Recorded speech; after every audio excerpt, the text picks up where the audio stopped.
Magandang umaga! Kumusta po? Narito po ulit ang update natin para sa lagay ng ating panahon. Ngayong umaga po ng January 19, 2026. Sa ngayon po ay nagsimula na ulit na lumakas ang hanging amihan at ito ay umaabot na sa northern part ng Northern Luzon. Habang ang bagyong Ada naman ay nasa silangan po ngayon ng Luzon at kumikilos yan palayo na dito sa ating kalupaan pa-north-northeastward. Pero dahil sa paglakas ng amihan, ay posible na itutulak niyan pababa na hanggang po sa unti-unti na rin nahihina hanggang sa malusaw. Sa ngayon ay taglay ng bagyo ang lakas ng hangin na umaabot po sa 65 kilometers per hour at bugso na 80 kilometers per hour.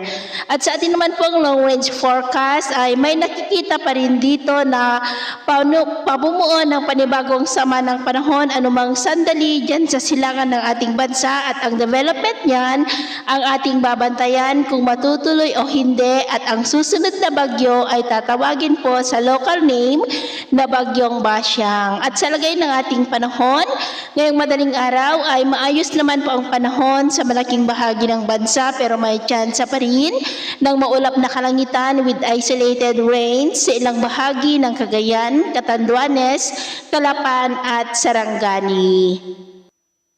At mamaya po ay sisikat naman ang araw sa malaking bahagi ng ating bansa pero may tsansa pa rin ng maulap na kalangitan with isolated rains lalo na po sa ilang bahagi ng Cagayan, Apayao, Catanduanes, Sarangani and nearby areas. At mamayang hapon, mas maraming lugar ulit ang makakaranas ng mas maulap na kalangitan with isolated rains.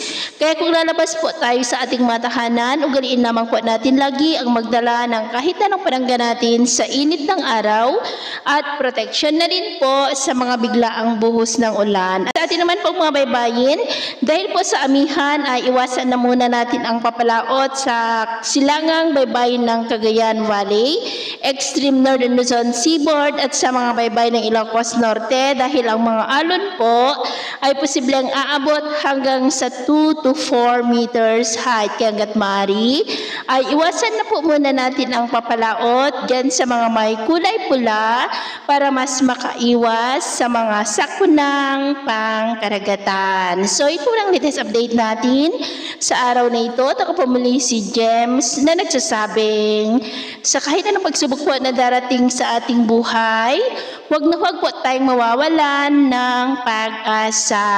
Thank you and God bless!